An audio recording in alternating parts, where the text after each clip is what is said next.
review a little bit who we talked about the last couple weeks. Who did we talk about the last 2 weeks? Yell it out if you know. Esther. Okay, what was important about Esther? What did she do? Why did we talk about her? Yeah.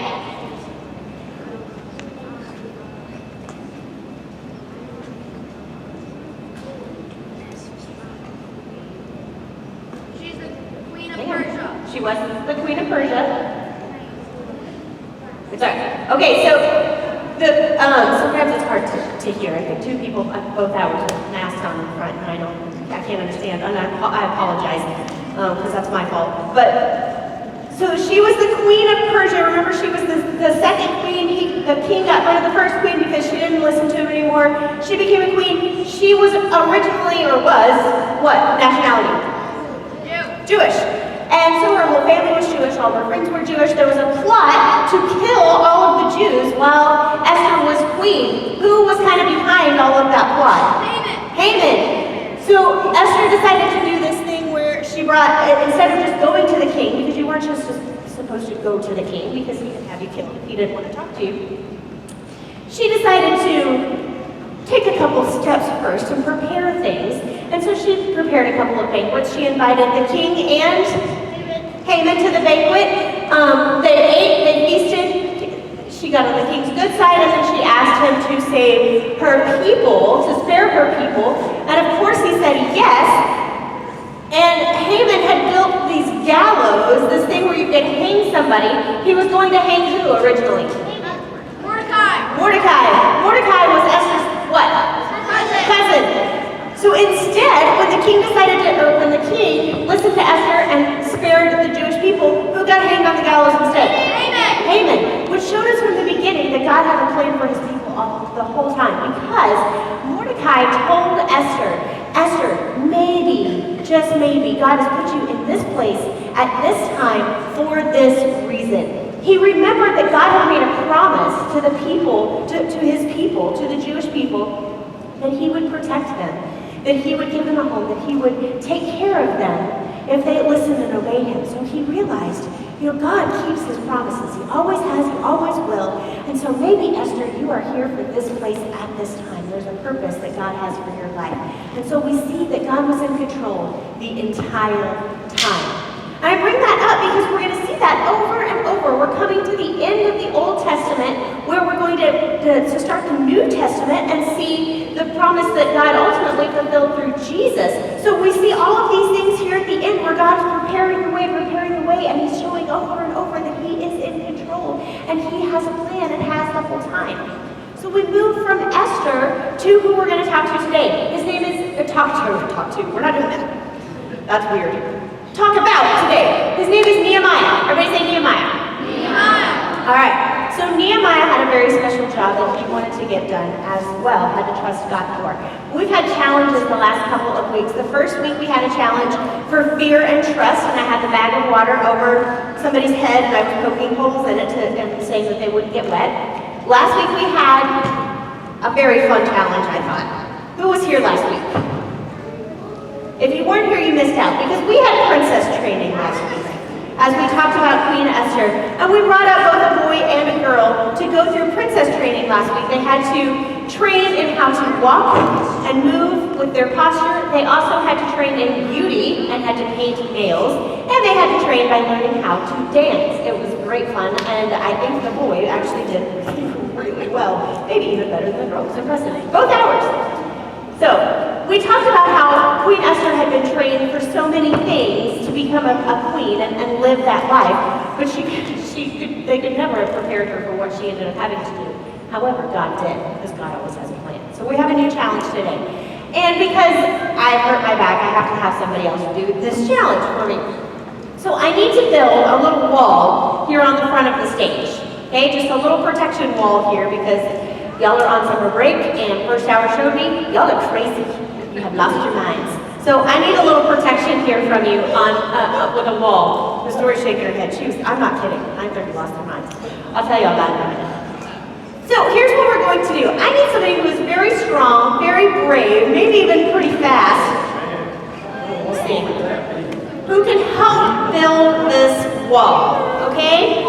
Let me see. Do you want to help me? Have you helped me before? All right, come on up. Tell me your name. Judson, everybody say hi, Judson. Okay, Judson, are you very strong? Let me see those muscles. Okay, whoa. You worked out? Nice. You worked out, started working out when you were 4. Okay, you're prepared for this. You've been training for years. All right, we got this. Okay, so Judson, here's what we're gonna do. And for those of you on Zoom, I'll turn the camera around so you guys can watch it in just a second, because I know it's gonna be behind you. But Judson, I have a box over there full of bricks. I want you to bring a few bricks at a time, or 2 or 3 at a time. You're gonna walk them from there to here and build a wall. Think you can do that? All right, go ahead and head back there. Yep, right up here on the stage, and you're just gonna build me a little protection wall from all of the crazy summer children. Okay? Judson, look pretty easy? Think you can handle it? All right, well, don't start yet. Mr. Roy will play some music in a minute, I'll say go, and then you just do it, as fast as you can. Okay? That would be too easy, right? Yeah, probably so. Okay, so here's what we're going to do. I'm going to give a little opposition to Judson here. So, I'm going to need some help with that as well. Zoom, I'll be right back. How about, C? Why don't y'all stand up and come on over? You're Judson's group, right? You're against him this morning. Come on over. You're going to stand right here on this blue line, okay? And then let's see, who else can I use? Who else can I use? How about 5A? Come on over, 5A. Come on over.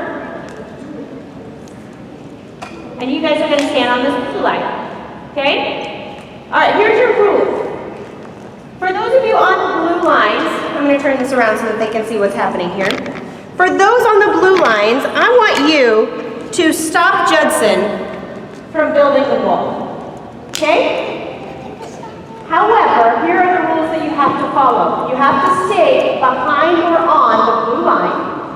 You cannot, hurt Judson in any way. So no grabbing him and throwing him down or anything. Some of you are much bigger than he is. Some of you could be very vicious. Who had sugar this morning? Okay, so no hurting each other, none of that. No tearing up the bricks, all of those things. But I do want you to try and stop him. So where you are, on the blue line, you can reach out and try and push him back. Keep him from getting to the stage and getting the bricks on the stage. Think you guys can do that? Yeah? Judson, you think you can still make it happen? Okay, so you guys can step all the way to the line. All the way on the line, yep. Okay, ready? I'm going to count to 3. They're not too, they may be too far from it. We'll see. All right, let's see how well he does. 1, 2, 3. Do your very best to stop him. Do your very best to stop him. And Judson, you go ahead. Grab 2 or 3. You guys push him back, push him back. Take the bricks, push him back. Whatever you need to do to get him past. Nice job, Judson. All right. Okay, he's going to start building. Okay, go back. You got to go back through him. Back through him. All right, guys. Stop him from building the wall. It's your job to stop him from building the wall. Stop him, stop him, stop him. Don't let him build, don't let him build. Good job, Judson. Keep going, keep going. Tonight, right? You're doing pretty well. They get a little bit stronger each time. All right, don't let him through, don't let him through. Keep him from building the wall. There they go. Keep him from building the wall, keep him from building the wall.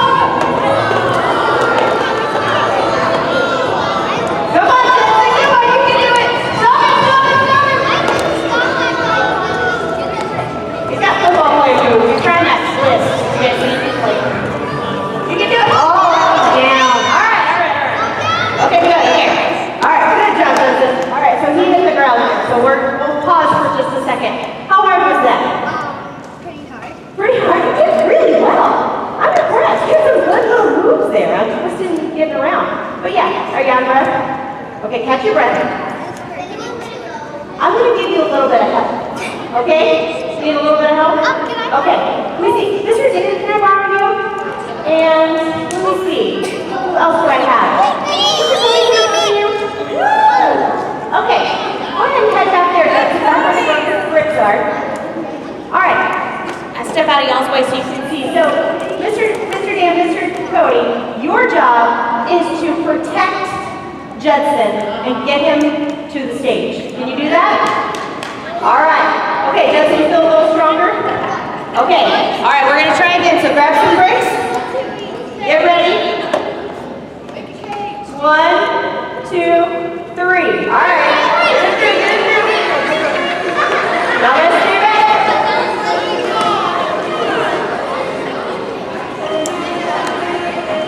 There we go. Get it through. Nice job. Good job. All right, Judson, can you get through? All right, come to the stage. Nice job. All right, see if you can get some more.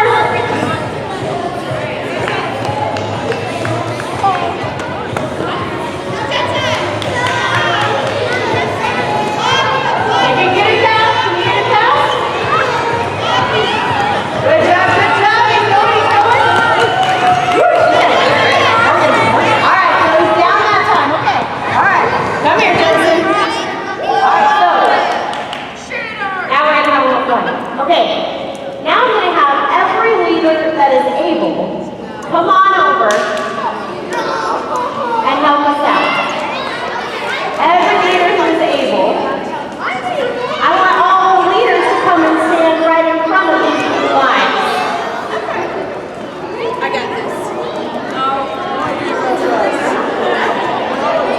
And now for my leaders, it is your job to help get Judson to the stage. Are you ready?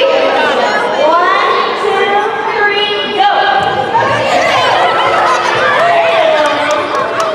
Okay, Judson, sorry, that was loud. Good job!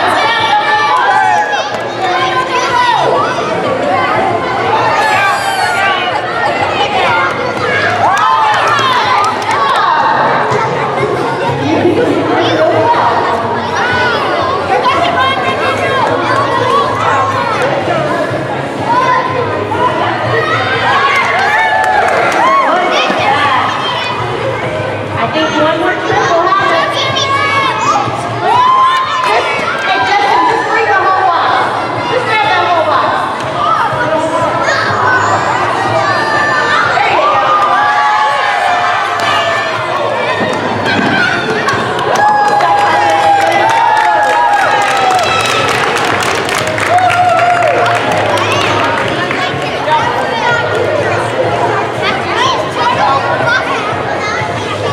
Great job. Okay, thank you, my leaders. Thank you. You sit down. Justin, how was that? Much easier?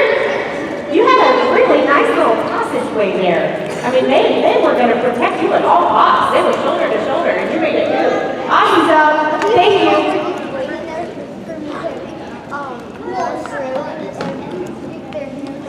Yeah, I saw a couple of hands go out there, but I'm telling you, I saw a few leaders were like, I got this. And they were ready. I was a little worried. They did a great job. Yeah, I'm gonna spin them. Okay. Thank you to everybody that helped with that.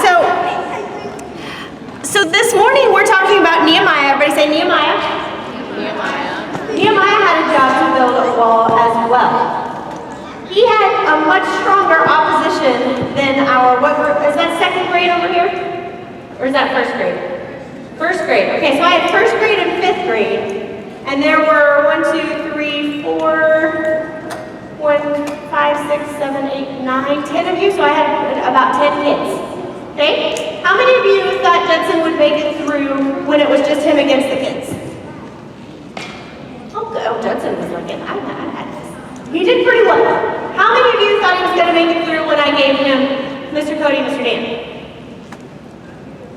Most of you. How many of you thought he was going to make it through when all of the leaders were on his side? Yeah. I'm going to tell you a little story about first hour.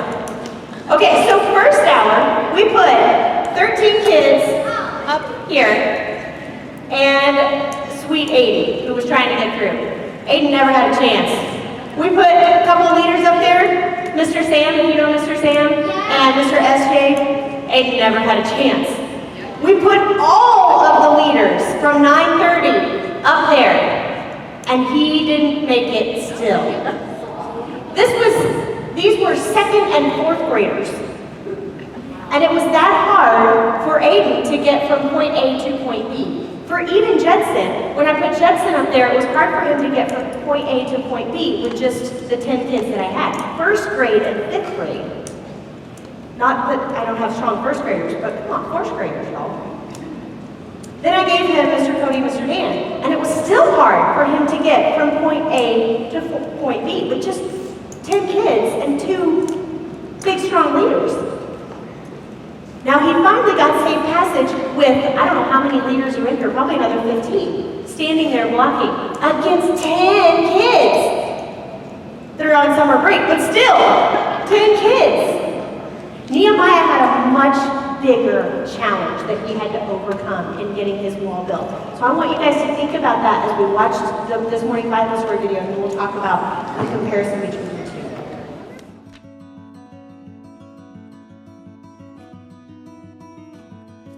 Nehemiah was a Jew, one of God's people. God's people had lived in Babylon for many years until King Cyrus, the king of Persia, took over Babylon and let them go home. Some of God's people went home to Judah, but some of them stayed in Babylon. Nehemiah stayed and worked for the king of Persia. One day, some men came from Judah. Nehemiah asked, "How are God's people doing in Jerusalem?" The men had bad news. The people are in trouble. The walls around Jerusalem are broken down, and the gates have been burned down.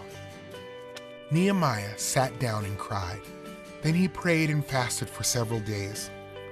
"Yahweh, God," he prayed, "we have sinned against you.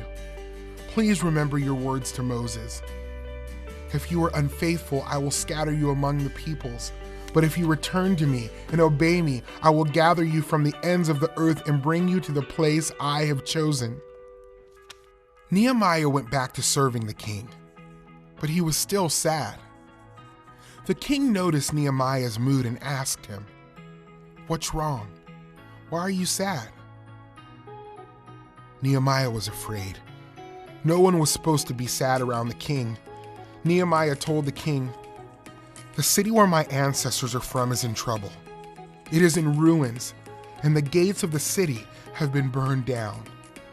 What do you want to do?" the king asked. Nehemiah prayed. Then he said, "Please send me to Jerusalem so I can rebuild the city."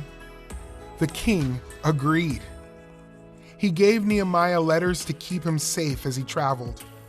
If anyone tried to stop him, Nehemiah could show that he had the king's permission to go to Jerusalem. The king also made sure Nehemiah had wood to help rebuild the city gates and wall. He even sent some men from his army to protect Nehemiah. Nehemiah arrived safely in Jerusalem. After 3 days, Nehemiah got up in the middle of the night and went to look at the city's walls. Then he told the people there, "We are in trouble. The city is ruined and the gates have been burned down. Come, let's rebuild Jerusalem's wall." Nehemiah told the people how God had helped him, and he told them everything the king said and done. The people said, "Let's start building." And so they did.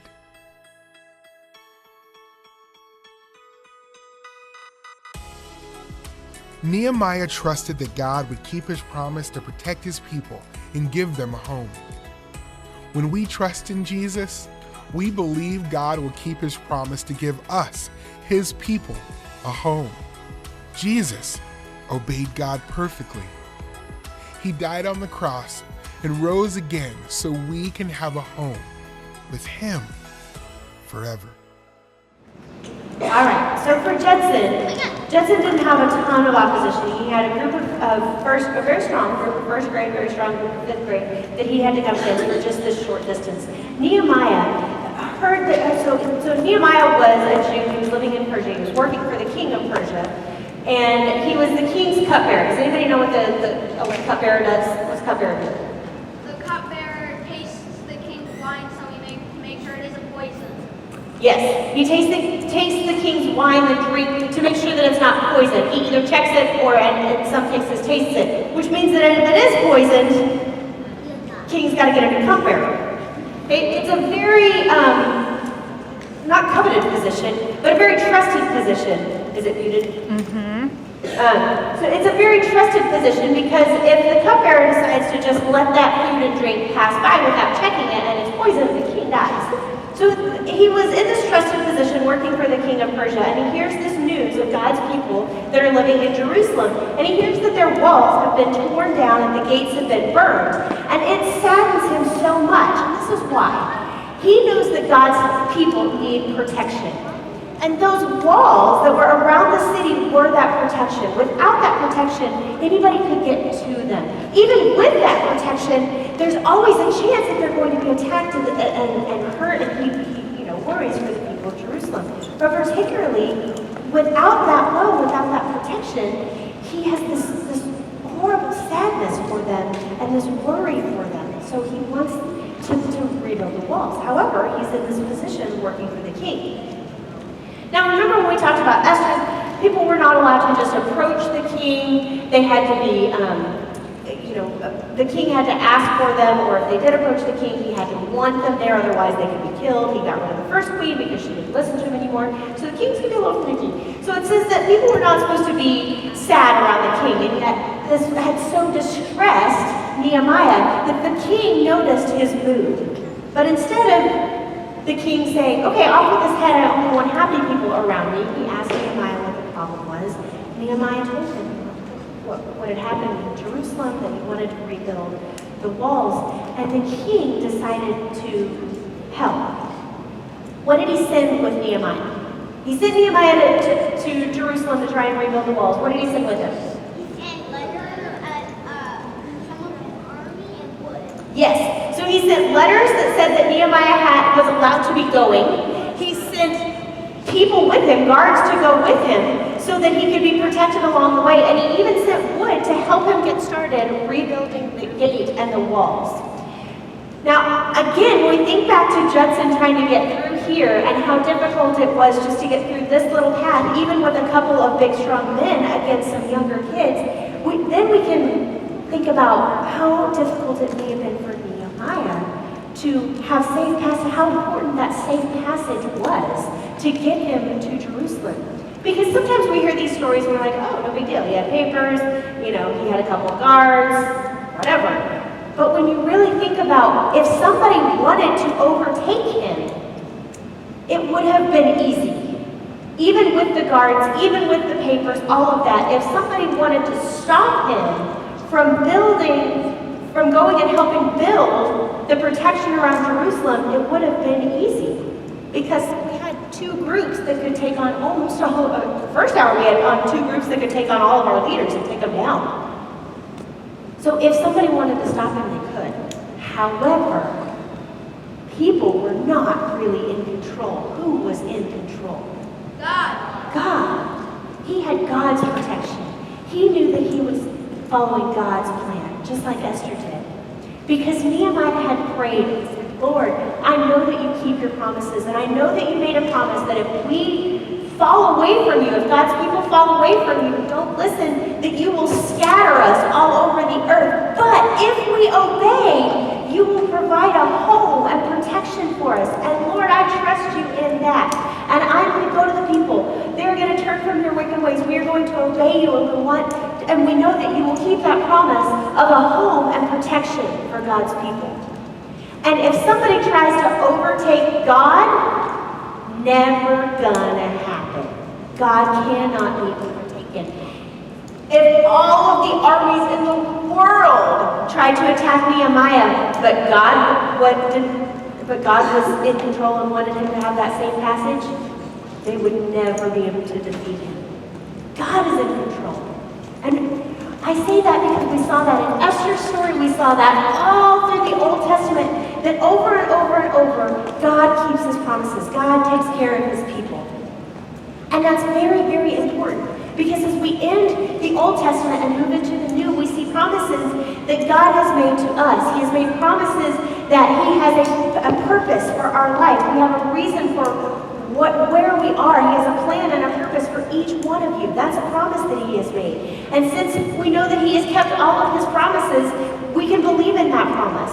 He has made a promise that Jesus will come back again someday and that he'll provide a home for us in heaven if we obey him and trust in him. And we can believe in that promise because we've seen his promises fulfilled over and over and over and over again. So when we look at our big picture question for this unit, it's a really easy answer. The big picture question is, does God keep his promises? Yes. Yes!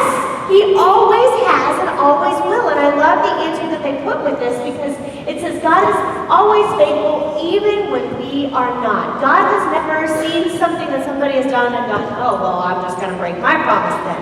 If you think about the promise that he made Abraham so long ago with Abraham's family, outnumbering the stars, it could have been easy to say along the line, oh, well, David messed up, so I'm just going to throw that promise out the window. But he never did that. He saw that he kept his promises, and as God's people were faithful, he continued to take care of them. Let's go ahead and look at our key passage for this unit. You guys have this. We're 3 weeks into this, so I'm going to say it, and we'll say it together, and I'll give you a little chance to say it on your own. Because of the Lord's great love, we are not consumed, for his compassions never fail. They are new every morning. Great is your faithfulness. Lamentations 3:22 through 23.